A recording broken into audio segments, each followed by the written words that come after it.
Silipin natin ang isang bagong utangan dito sa Play Store.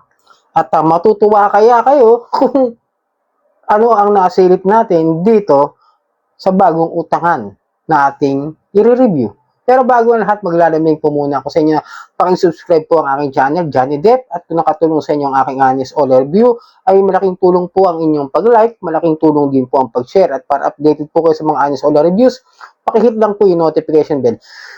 Disclaimer, hindi po ako nanghihikayat na mangutang kayo dito sa mga ulinunap. Ako po yung sumisilip lamang nagre-review kung ano ang proseso ng kanilang pagpapautang at ang proseso ng kanilang paningil para magkaroon ako sa inyo ng tamang expectations na mai-share at tamang heads up dito sa mga info na inaalam natin sa mga online loan apps. Okay?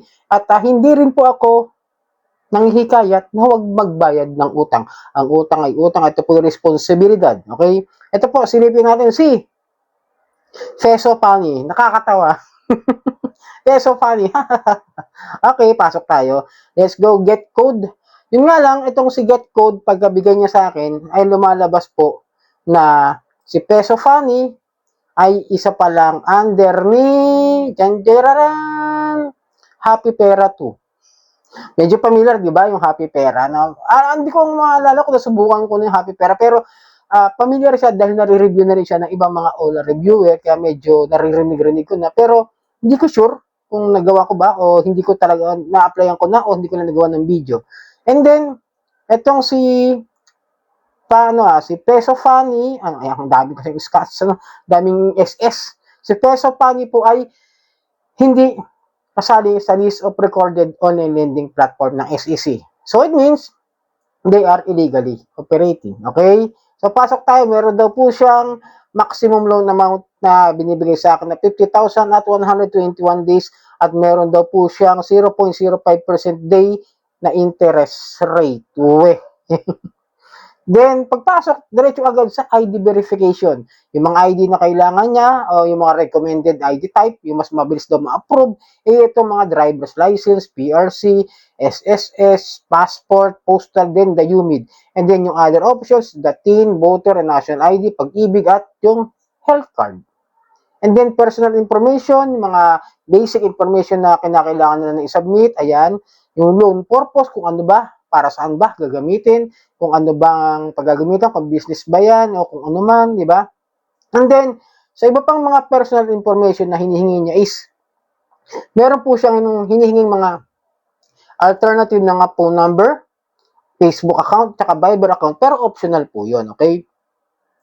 Then, work information, syempre, kung ikaw ba may trabaho, kung anong company pinapasukan mo, yung address na yan, at kung ano ba yung profession mo, yung trabaho mo, at ano ba yung mga experience mo, ito yung profession yan, may student, may police, may doktor, may government staff, professional specialist, teacher, OFW, unemployed, self-employed, business owner, factory worker, contract employee, BPO worker, housewife, and others. Okay? Okay naman, kahit ano, kahit nga unemployed, sinusubukan natin yan.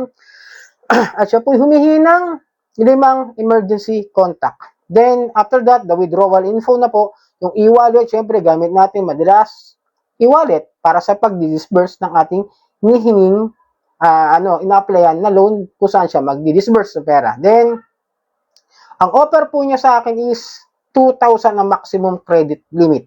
Then, ang terms of payment ko raw ay 121 days. Sabi niya. Pero, ito ay babayaran ko raw sa loob ng almost 6 days lang kasi bilang niya kasama yung ngayong araw na ito eh.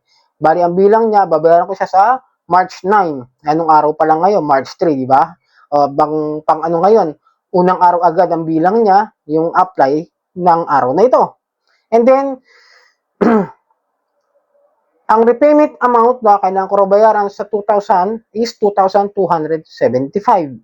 Pagkatapos, itong 2,275, ang principal daw na ibabayaran ko is 1,995 at ang interest ay 280.